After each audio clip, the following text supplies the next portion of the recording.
This is tips on how to ace your classes, a student's perspective. The host today is me, Catherine. I'm really excited about this workshop. I really hope that it helps everyone in this current dilemma that we're in. So, some tips to success will be, we usually like to study. I don't know, I personally like to study at the library where it's quiet, there's no distractions, but of course I can't go to the library, so I have to make my home um, find a quiet place, like so I can pretend to be at school and eliminate any distractions. I have a big family, so everybody's home most of the time. So I usually just put a sign outside my door and say, "Oh, I'm currently like doing some work. Please don't bother me." Or I send it in a group chat that we have, things like that. Another thing is create an assignment list. Like if you know that you have something due next week and you don't want to wait until next week to do it, you can create an assignment list and write down, okay, I need to finish a project for this class. I need to finish this other assignment for this other class, and try to create your assignment list short, something that it's manageable and something that you can do, because Um, they say that once you do something and you check it off of your to-do list, it has kind of a motivation, a positive reinforcement of you continuing to do it. Another thing is ask questions to your professors if you just having a hard time adjusting to everything that's going on. I would definitely email and ask for extensions and just explain, I'm just having a hard time adjusting to this new learning, to this new scenarios and stuff. So ask questions. I mean, that's how we get, because you're probably not the only one that has the same question, and no question is dumb. Another tip also is check your emails and Blackboard frequently. I know that professors like to add things last minute or change things last minute because they're also trying to adjust to this new set of learning. So I definitely think that you should check it or like have alerts. And then the last tip that we have in this slide is set aside time to do work. So if you are used to working in your on your assignments during the day, like say from like 12 to 2, I think you should keep the same routine if you're able to. I know that my brain works better at night and my assignments are always done at night. So I've been trying to keep that same schedule and just set aside that time where like, okay, I'm gonna get this done because it needs to be done. And it gives you kind of structure. I know personally, I also structure in my life is what makes me function, and if I don't have it, then I am chaos. So if you're that kind of person, I think setting alarms, saying like, okay, it's time to start doing my homework, or it's time to start studying or reading anything, I think that helps a lot for people that like structure. If you personally don't really care about structure, I think still set aside a time or be conscious and aware that you need to do assignments kind of thing. So yeah, the next slide. So we kind of already talked about finding a quiet place, somewhere where it kind of helps you resemble a school atmosphere, such as like a balcony, your room, basement, outside. And then just make this, just make this area be your designated, It's like you want to keep it that way. You don't want it to suddenly change to another place. So I think can I I, have Kat? yeah, Layla, what's up? Also for like the atmosphere, try not being that place your bed, because that's probably the worst location you can be at, because your body has a condition to whenever you're at your bed and just there listening and doing classes, or you will not, your body's like, okay, I guess it's time for me to relax and rest. So try to stay away as much as you can from your bed always when you're studying and doing these classes and stuff. I agree. Is there? Can I add something? Yeah, sure. I agree with you. Both. On like, so personally, what I do is like my desk is like facing the opposite side of my bed. So like when I'm sitting on my desk, it's like I can't see my bed. So it's like I'm not tempted to like go on my bed or because I feel like that kind of just if you see your bed, then it's like oh like it's right there. So it's like not that. So I mean that kind of helps. Yeah, definitely. There's like studies that say that you should definitely not do your homework or your classes In your bed. during like on your bed, because that's just, it's like your body's way of saying like, oh, this is just, I'm just gonna chill, I'm just Yeah. gonna Yeah. start like falling asleep. Mhm. So with that, like find a quiet place, make it your workstation. Like, hey, this is my desk. I'm gonna put, some pens, some pencils or something, my books there, so Yeah. that you can get some work stuff done. The next thing is create an assignment to-do list. Like I said, if you are the kind of person who needs structure in your life, then this is definitely something that you can start with. So um, be sure to check your syllabi, and most due dates have changed probably by now. I know I'm also the type of planner person, so I had to white out all the assignment due dates and put the new ones. Okay. It's just something that you can feel like you're getting stuff done and accomplished, and review that to-do list probably every day. If you're like, okay, I have all these assignments due, I already completed 3 of them, just check them out, feel like that accomplishment that you have. The next one is ask questions. So So with asking questions, before going forward, can I add something? oh yeah. Yeah, so to create an assignment to the list, if you don't have like a small planner or anything, this is my planner, it's full of dribbles. Um, Microsoft Word has templates to create your own calendars and your own to-do lists. And you can just, when you put a new page, you can create your own and then set it aside on your screen. And then from there, you just can go in. If you have an iPhone, you can use the reminders and it will be like popping there all the time when you open your phone. So yeah, those are other tips to create to-do lists. I know I have a whiteboard for my to-do list, and I just like erase it, and then once it's all white again, then I write more stuff. So it's just like you want to feel accomplished even though like things are going on around you.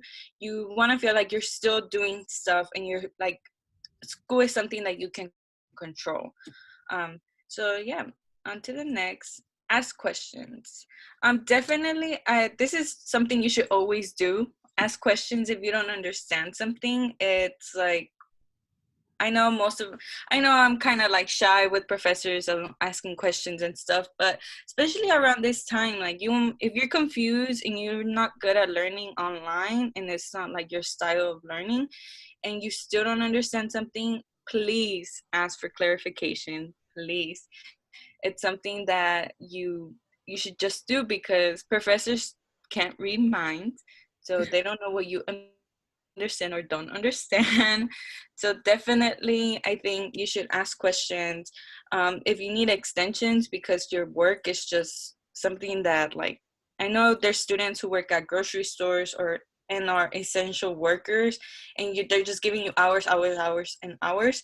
I think you should also reach out to professors and say, I'm trying my best. My job is just, the demands of my job are kind of getting in the way of my school. I just need to catch a break. Can you give me an extension? And then when asking extensions, don't ask for like a 2-week extension. No, ask for like 2 or 3 days, even just like 2 days, and just be like, I'm just trying to get settled and like getting stuff done, kind of thing. So yeah, Layla, do you have anything to add to this slide? Yeah, don't be afraid to email them, and don't be afraid to email your own advisor about it. Because if a professor is not letting you you know, be like have that extension or something, or maybe they have you taking all these tests and they're being kind of petty, um, a way that you can because I've done it from my master class. The professor wanted to give us like a 15-page essay still, even though we had no means for research. We did, all of us in our group me, we did a petition, be like, hey, you need to stop. You need to realize that, you know, some of us are parents, some of us aren't, some of us work. And we managed to change the whole class syllabus, all of us. And and that was for 2 classes that we did. And for other classes, I know there's some of them are very not you can't have that free time or anything. I would just email the professor like constantly to have it in their mind, be like, hey, you need to realize that your situation and my situation are not the same. And I can totally agree with that because I had professors that some of them have already lost their parents and stuff like that. And or like one of my friends and stuff like that, oh, you know, my parents are in the hospital. I can't even function properly. Can you give me this extension? And you have to talk to your professor for sure. And if they're being petty, tag your advisor for sure. They should be able to help you out. Mhm. All right. So quick question. Can everybody see my slides? Yes. Okay. I'm willing to share the slides in the PDF form after the webinar. So just let me know in the chat if you want the slides, or I'll probably just send it as in the UEP listserv. So moving on, check your emails and Blackboard. Definitely, this is something I do every single day. When I wake up, I always check my emails. That's the first thing that I do. And Blackboard, I know that there's an app, but sometimes the app is a little glitchy. So just maybe when you start your designated work time, definitely check Blackboard so that you know what's going on. I know a lot of professors are changing a lot of things. Maybe they changed their mind about like meeting today and during Zoom or stuff like that. So checking your emails and Blackboard is essential right now because of course you can't see the professor face to face. So they can't give you constant reminders. So this is a way of reminding you to turn in something or a reminder that you have something due soon or that they just simply changed something and stuff like that. Leila, do you have anything? No, I really don't. I agree with you. The Blackboard app is kind of messy. Yeah, it is. Okay, on to the next. Set aside time. So I know a lot of us have hectic lives and our households might be noisy, or if you have a household or you live by yourself and everything's quiet, I think setting time aside to do your work is important.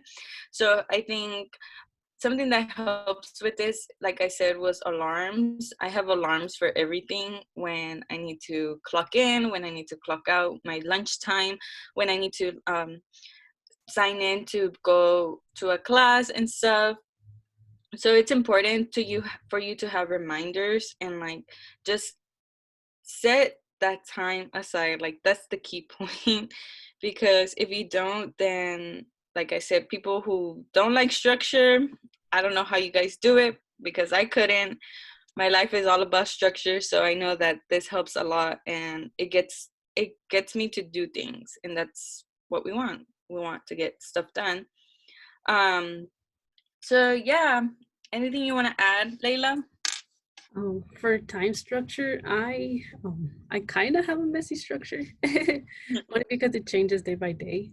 Um, I actually don't set alarms nor anything. I just remind myself by looking at my syllabuses and like scratching them out.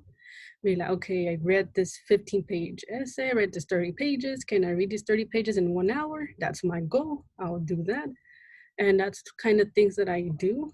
And then I reread it again the next day in parts. So my structure is like kind of structured, but not all the way. But yes, you do have to make a like goals and deadlines for the stuff that you do because it's different and everything has changed. So I just put like a sticky note or something. Oh, these are all the things you got to do today. And then before I go to sleep, I got to make sure they're all scratched out. Mhm. Definitely. That is the key right there. The key to success. Yeah. So on to the next one. Ask for help. So it's kind of the same thing as asking questions and stuff. If you're struggling with this everything that's going on, I think that it's important for you to seek help, such as from professors. I don't know if you guys know, but CAPS is now doing some virtual meetings, and I think that there's no cost to it now either. Um, Everybody is aware of what's going on, so I think there should be some kind of compassion to what's going on. So if you're just feeling like overwhelmed, you're feeling like there's just so many things that I need to do, I can't grasp like where to start, you can always reach out to UEP. I mean, this is what we're here for, the student leaders. I think all of us are very good with our time management and how to start from somewhere. So if you ever want to like talk about how you're feeling, or like you don't know where to start with like setting up structure with your classes and stuff, then you can definitely make an appointment with us. We can have a little Zoom meeting, get you started. Sometimes we need somebody to help us keep our ground, and it's super, super important for you to be aware of that. So if you need anything, please reach out to all those resources and the services that U of H has. And if you just feel comfortable just reaching out to professors, then you can start there. Or if you feel comfortable reaching out to one of us, the student leaders, and we're more than welcome to like help you start somewhere. Sometimes we just need guidance. We need somebody to show us the light at the end of the tunnel, and that's what we're here for. So Layla, do you have anything that you want to add? Not really. Yeah, if you need help, don't be afraid to reach out to me. I'm like I say, I'm just home. I can make time for you all the time. Pretty much. Yeah, definitely. We our schedules are open now. So Yeah. if you want to take advantage of our services, definitely reach out because we have time. So there's usually no appointments around this time. So if you need help, you need some guidance, definitely reach out to one of us. And then we have some additional resources that we have. Like I said, there's Lounge Tutoring. I think they're doing like virtual tutoring. I'm not 100%, but if you need more information about it, you can always reach out to us. And then there's CAPS, of course, the Writing Center, UEP. We're always here. We're here to help. #RealHelp. And then the University Career Services. I know that they're having a virtual like workshop about student employment. Let me check real quick. Yeah, so it's like Student Employment Week, and they have a virtual workshop on how to market if you had a student employee position on a full-time job application, and it's Monday the 13th. So if you're interested in that, I know they have more information in their website and their social media. And then, any questions?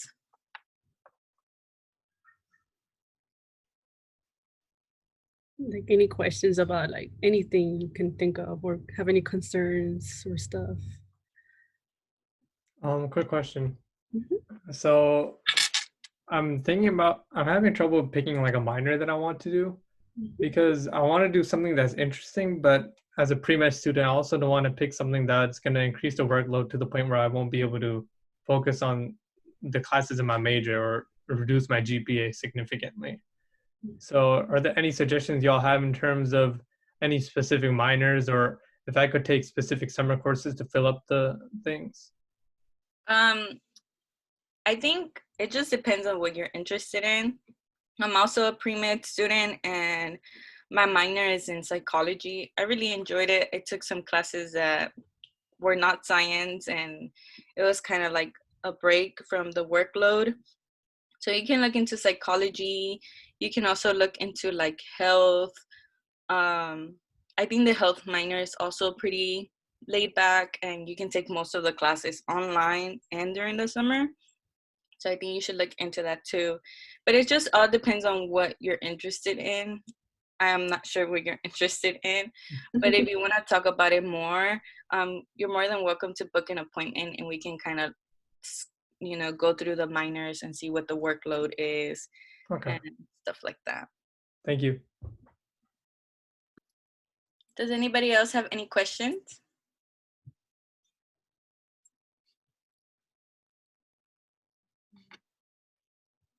Any questions at all?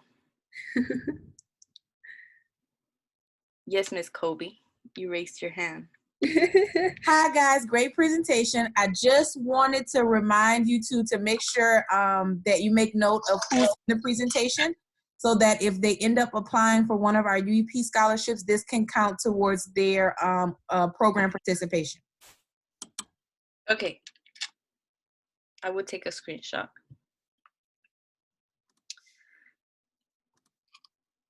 Does anybody else have questions?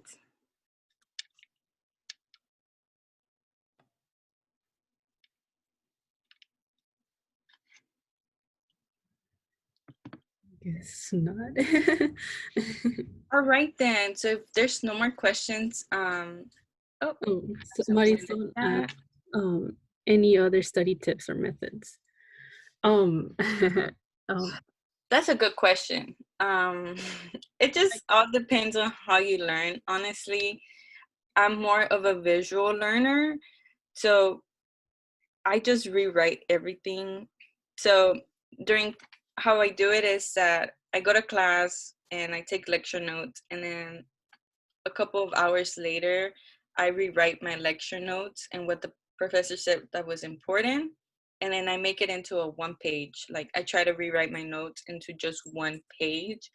And then after that, when I'm studying for the exam, I try to like not rewrite everything, but just rewrite the things that the professor said that was important, that was going to be on the exam, and that I should probably learn. And I try to do it like out of memory. So that's something that I do with like a lot of my science classes. So if you're a science major or a STEM major, I think this is a really effective way of learning and remembering things because you kind of have to connect the dots to get to that place. So if I know something connects with something else, then like it's easier to memorize.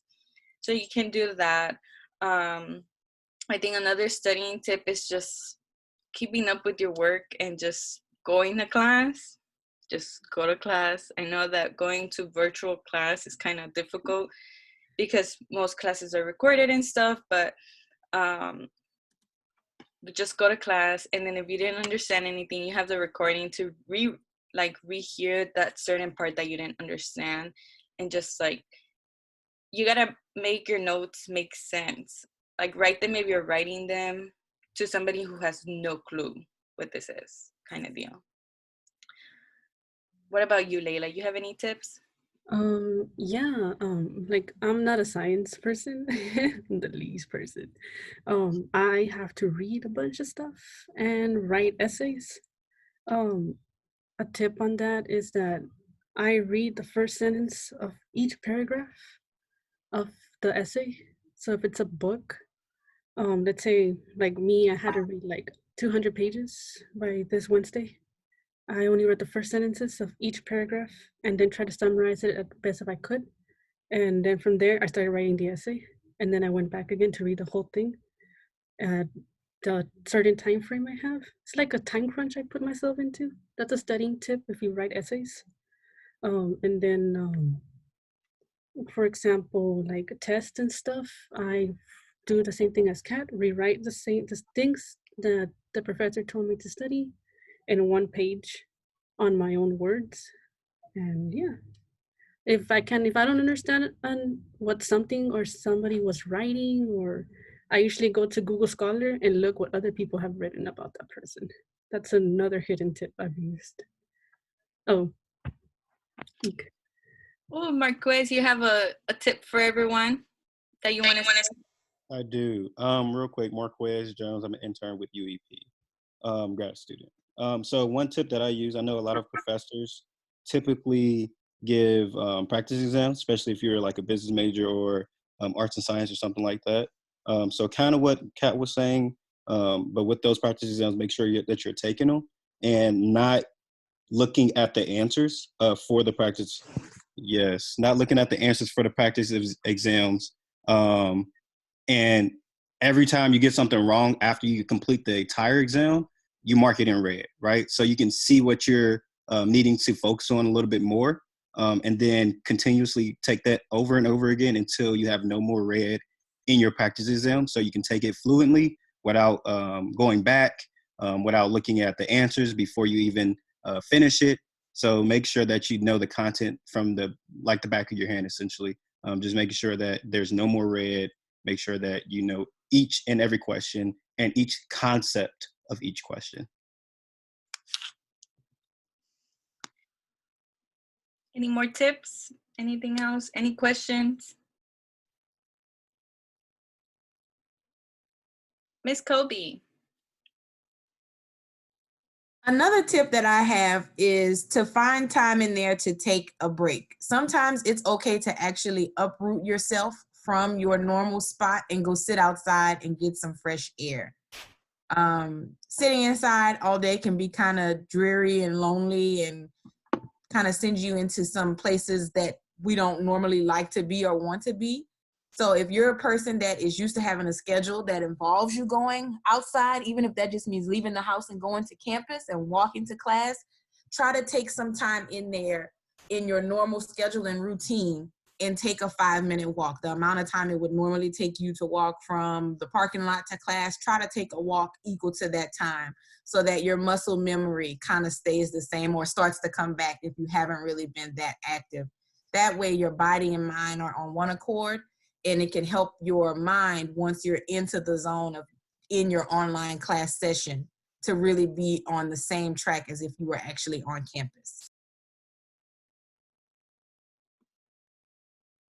Marisol, you're asking a question to Layla, but we kind of don't understand what you're trying to say.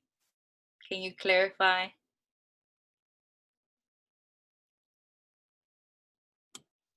Sorry if my voice was low. Oops. I think you're trying to say if Layla helps Dream US scholars. She does. I do too. Cheyenne does too. So if you need help with Dream US,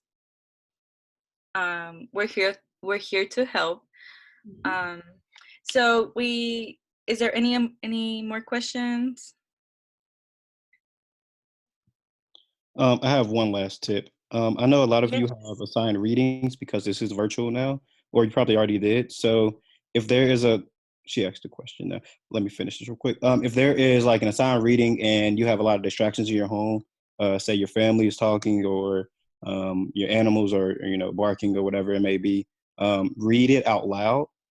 Because if you read it out loud, you're kind of blocking out the noise that's in the background. It allows you to retain it easier. I know for me, I'm easily distracted. So if I hear some noise and I'm reading in my head, I quickly get switched to another topic. So make sure you read it out loud.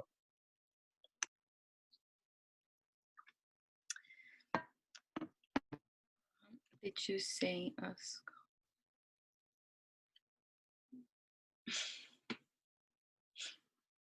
Layla, you have a question on the chat. Yeah, I suppose like if you have any, the question is if I can help with any assignments or homeworks. I guess, yeah. I can help. I'm like, if it's essays, I can read over them. Cannot be more than 10 though. More than 10 pages. I probably will have to separate them. All All right, everyone. Thank you so much for attending our virtual webinar.